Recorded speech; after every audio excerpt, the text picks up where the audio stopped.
मीठा खाने का मन कर जाए तो सोचना पड़ता है कि फटाफट से क्या बनाया जाए। तो आज मैं आपके लिए लेकर आई हूँ बहुत ही आसान सिंपल से सिर्फ घर के रखे सामान से बनी ऐसी मिठाई की देखकर ही मुंह में पानी आ जाए, बिल्कुल हलवाई स्टाइल। अस्सलाम वालेकुम, वेलकम बैक टू जायका अपने किचन का। तो चलिए बिना देरी किए हुए इस रेसिपी को बनाना शुरू करते हैं। तो इसको बनाने के लिए हमने यहाँ पर ली है 1 कप सूजी। आप चाहें तो किसी कटोरी या कप से भी मेजरमेंट कर सकते हैं। इससे बनाने में बहुत ही आसानी होगी। वजन के हिसाब से हमने लगभग 200 ग्राम के करीब सूजी ली है। हमने एक बड़े बाउल में ट्रांसफर कर लिया है और इसमें अब हम डालेंगे आधा कप के करीब दूध। आप चाहें तो किसी कटोरी से मेजरमेंट कर लीजिए। तो यहाँ पर जो दूध है वो सारा दूध हम इसमें डाल देंगे। सिंपल हमने जो दूध लिया है वो रूम टेम्परेचर पर है, ना ज़्यादा ठंडा है ना ज़्यादा गर्म है।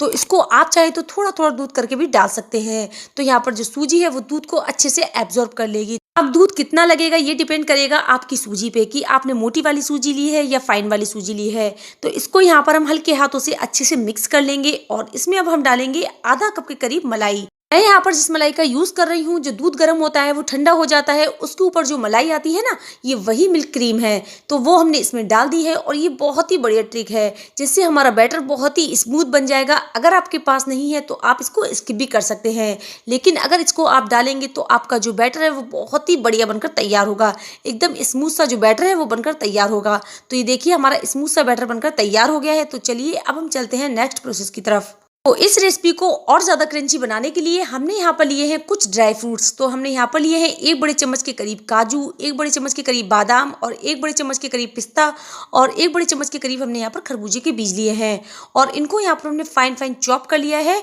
तो चलिए अब हम चलते हैं नेक्स्ट प्रोसेस की तरफ। तो यहाँ पर हमने गैस पर चढ़ा दी है एक कढ़ाई और इसमें हम डालेंगे 2 टेबल स्पून के करीब घी। यहाँ पर हमने देसी घी का यूज़ किया है, आप चाहें तो इसकी जगह ऑयल का भी यूज़ कर सकते हैं। तो यहाँ पर जब हमारा घी अच्छे से गर्म हो जाएगा तो हमने यहाँ पर जो ड्राई फ्रूट्स लिए थे वो हम इसमें डाल देंगे। यहाँ पर हमने जो मेवा को रफली चॉप किया था उसको हम 1 मिनट के लिए लो फ्लेम पर अच्छे से रोस्ट कर लेंगे। आपको लो फ्लेम पर रोस्ट करना है, अगर आपने फ्लेम को हाई कर दिया तो मेवा जल जाएगी और इसमें हल्का सा कड़वाहटपन आ जाएगा। तो लो फ्लेम पर सिर्फ 1 मिनट के लिए आपको फ्राई करना है। यहाँ पर हमने जो मेवा ली है वो पूरी तरह से ऑप्शनल है, आप जो चाहें, आपकी जो चॉइस हो आप वो ड्राई फ्रूट्स डाल सकते हैं। तो यहाँ पर हमने 1 मिनट के लिए इसको अच्छे से रोस्ट कर लिया है और यहाँ पर इसका जो कलर है वो चेंज हो गया है। तो हम ड्राई फ्रूट्स को बाहर निकाल लेते हैं। तो चलिए अब हम नेक्स्ट प्रोसेस की तरफ चलते हैं। तो यहाँ पर हमने जो बैटर रखा था उसको रखे हुए लगभग 5 मिनट हो चुके हैं और ये देखिए सूजी ने मलाई और दूध को अच्छे से एब्जॉर्ब कर लिया है और इसको हम हाथों की हेल्प से अच्छे से मिक्स कर लेंगे क्योंकि ये चिकनाहट आ जाती है इसमें और इसमें बहुत ही बढ़िया खुशबू आती है। तो यहाँ पर देखिए इसको हमने अच्छे से मिक्स कर लिया है। तो चलिए अब हम चलते हैं गैस की तरफ।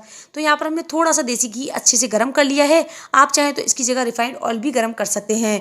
तो इसमें हम छोटे छोटे बाइट्स लेकर इसमें डाल देंगे और इसको अच्छे से गोल्डन फ्राई होने तक फ्राई करेंगे। और यहाँ पर आपको गैस की फ्लेम को बिल्कुल लो रखना है ताकि ये अच्छे से फ्राई हो जाए। अगर आपने इसको हाई फ्लेम पर फ्राई किया तो ये ऊपर से तो गोल्डन हो जाएंगे लेकिन अंदर से बिल्कुल कच्चे रहेंगे। तो इसको आपको बिल्कुल लो फ्लेम पर हल्का गोल्डन फ्राई करना है। तो यहाँ पर ये देखिए इसको हम चम्मच की हेल्प से उलट पलट कर अच्छे से फ्राई कर लेंगे ताकि ये दोनों तरफ से अच्छे से फ्राई हो जाए। और गैस की फ्लेम अभी तक हमने लो रखी है, लो फ्लेम पर हम इसको उलटते पलटते हुए अच्छे से फ्राई कर लेंगे। यहाँ पर हमने इसको उलटते पलटते हुए अच्छे से फ्राई करना है। तो यहाँ पर ये देखिए एक तरफ से अच्छे से गोल्डन फ्राई हो चुके हैं, तो यहाँ पर हम इसको पलट लेंगे। तो यहाँ पर ये देखिए दोनों तरफ से अच्छे से गोल्डन फ्राई हो चुके हैं। तो इसको अब हम एक चम्मच की हेल्प से बाहर निकाल लेंगे और ये घी भी बिल्कुल एब्जॉर्ब नहीं करते हैं। अगर आप इस रेसिपी को देसी घी में बनाएंगे ना तो ये बहुत ही बढ़िया बनेगी। तो ये देखिए कितने प्यारा इसका कलर आया है। तो चलिए अब हम जो दूसरा बैच है वो भी फ्राई कर लेते हैं। तो यहाँ पर उसी घी में हमने जो दूसरा बैच है वो भी फ्राई कर लेंगे। तो यहाँ पर हम इस बैटर की छोटी छोटी बाइट लेंगे और इसमें इस तरह से डाल देंगे ताकि ये अच्छे से फ्राई हो जाए। यहाँ पर हम गैस की फ्लेम को बिल्कुल लो रखेंगे और ये ऐसी रेसिपी बनने जा रही है ना, मुंह में जाते ही आपके घुल जाएगी। ऐसी मिठाई आज हम बनाएंगे, वो भी बिना चाशनी, बिना मावा, बिना मिल्क पाउडर और बिना किसी कंडेंस्ड मिल्क पाउडर के। तो यहाँ पर ये देखिए हल्के ये फ्राई हो चुके हैं। तो इनको भी हम उलटते पलटते हुए अच्छे से फ्राई कर लेंगे। तो यहाँ पर हम इसको उलटते पुलटते हुए अच्छे से फ्राई कर लेंगे और गैस की फ्लेम को बिल्कुल लो रखेंगे।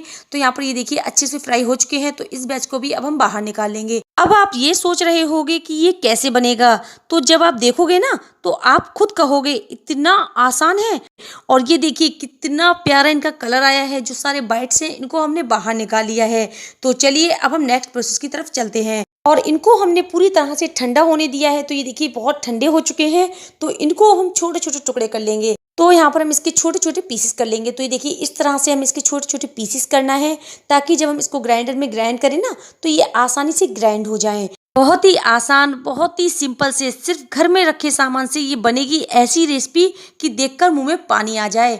तो यहाँ पर जो हमने सारे क्रम्स हैं वो इस तरीके से कर लिए हैं। ये देखिए कितना ज़्यादा प्यारा कलर आया है ना इनका। तो हमने यहाँ पर इसके छोटे-छोटे पीसेस कर लिए हैं। तो इस स्टेज पर हम ले लेंगे एक मिक्सी का जार, और यहाँ पर हमने जो छोटे-छोटे पीसेस बनाए ना, वो हम इसमें ट्रांसफ़र कर देंगे। आपको उतना ही डालना है जितने एक बार में ग्राइंड हो जाएँ। तो यहाँ पर हम इसको 2 बार में ग्राइंड करेंगे। तो ये देखिए हमने एक बार में इसको ग्राइंड कर लेंगे और एक बार में हम इसको ग्राइंड कर लेंगे। सबसे ज़रूरी पॉइंट कि अगर आपने इसको गरम में पीस दिया तो ये एकदम फाइन आटा बन जाएगा। तो आपको इसको ठंडे में पीसना है। तो यहाँ पर आप देख सकते हैं कि एक दरदरा पाउडर बनकर तैयार हुआ है। और दूसरा सबसे ज़रूरी पॉइंट है कि आपको मिक्सी को रुक रुक कर चलाना है, ताकि जो हमारा पाउडर है वो दरदरा बनकर तैयार हो। तो ये देखिए बिल्कुल दरदरा हमारा पाउडर बनकर तैयार हो चुका है। तो इसको अब हम एक बड़े बर्तन में ट्रांसफ़र कर लेंगे। तो यहाँ पर हमने इसमें 2 बार में इसको पीसा है। ये देखिए 2 बार में हमने इसको पीस कर तैयार किया है। तो इस स्टेज पर इसमें जाएगी पिसी हुई चीनी। तो यहाँ पर हमने आधा कप चीनी लेकर उसको मिक्सी के जार में डालकर उसका यहाँ पर हमने फाइन पाउडर बनाकर तैयार किया है। आप चाहें तो इसकी जगह जो बूरा यानी कि खांड आती है ना, वो भी डाल सकते हैं। अब इसमें बढ़िया सा फ्लेवर देने के लिए मैं इसमें डाल रही हूँ आधा छोटा चम्मच के करीब इलायची पाउडर। आप चाहे तो इलायची को हल्का सा कूट कर वो डाल सकते हैं। और इस स्टेज पर हम इसमें डाल देंगे जो हमने ड्राई फ्रूट्स फ्राई किए थे ना, वो हम इसमें डाल देंगे। इससे इसका जो टेस्ट है वो बहुत ही बढ़िया आएगा। तो यहाँ पर हमने वो भी इसमें डाल दिए हैं, और इसको अब हम हाथों की हेल्प से अच्छे से मिक्स कर लेंगे।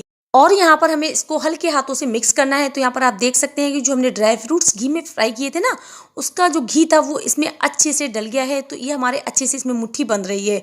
अगर आपको लग रहा है कि मुट्ठी नहीं बन रही है, तो आप इसमें थोड़ा सा दूध या घी का भी इस्तेमाल कर सकते हैं। तो यहाँ पर हम इसको अच्छे से मिक्स कर लेंगे। और यहाँ पर मैंने इसको अच्छे से मिक्स कर लिया है, और आप देख सकते हैं कि इसकी कंसिस्टेंसी और टेक्सचर एकदम परफेक्ट है। तो यहाँ पर ये देखिए इसमें अच्छे से मुट्ठी भी बन रही है। तो इसका मतलब है ये बिल्कुल परफेक्ट हमारा बनकर तैयार हुआ है। और यहाँ पर आप लीजिए नींबू के बराबर एक पोर्शन, और इसको यहाँ पर गोल मुट्ठी में दबाते हुए ये देखिए अब हमारे बने हैं ना एकदम सॉफ्ट क्रीमी दानेदार रवा लड्डू। तो लीजिए हमारे लड्डू हैं बनकर तैयार। तो इसी तरह से आपको सारे लड्डू बनाने हैं, और ये देखिए कितने बढ़िया हमारे लड्डू बनकर तैयार हुए हैं, एकदम परफेक्ट। बिल्कुल आसान है इनको बनाना। जिस प्रोसेस से हमने इनको बनाया है ना, तो एक बार आप मेरे कहने से इनको ज़रूर बनाएं, और ये बहुत ही बढ़िया टेस्टी लड्डू बनकर तैयार होते हैं। तो इसी तरह से हमने दूसरा लड्डू भी बनाकर तैयार कर लिया है। और ये ऐसे लड्डू बनकर तैयार होते हैं कि आप मुंह में डालेंगे ना, तो ये एकदम से घुल जाएंगे। तो ये देखिए इसी तरह से हमें मुट्ठी बांधते हुए अच्छे से इसको दबाते हुए हमें इसका जो लड्डू है वो बनाकर तैयार करना है। नींबू के साइज़ का आपको पोर्शन लेना है। तो ये देखिए एकदम मावादार और रवादार लड्डू बनकर तैयार हो चुका है। तो यहाँ पर हम इसी तरह से सारे लड्डू बनाकर तैयार कर, और ये लीजिए बिल्कुल तैयार है हमारे बहुत बहुत टेस्टी झटपट बनने वाले दानेदार सूजी के लड्डू। आप इसकी लुकिंग देखकर ही समझ गए होंगे कि कितने टेस्टी बने होंगे। बहुत ही डिलीशियस बने हैं और बहुत ही हेल्दी। और प्लीज़ वीडियो को पूरा वॉच कीजिएगा। बोल सकता है कि आपने ये इतने झटपट और वो भी घर के रखे हुए सामान से बनाए हैं, एकदम टेस्टी। आपको फीलिंग लगेगी ये इतने सॉफ्ट बने हैं कि मुंह में जाते ही घुल जाएं। तो लीजिए हमारे बहुत ही बढ़िया लड्डू बनकर तैयार हुए हैं। आप इस रेसिपी को एक बार ज़रूर ट्राई करें।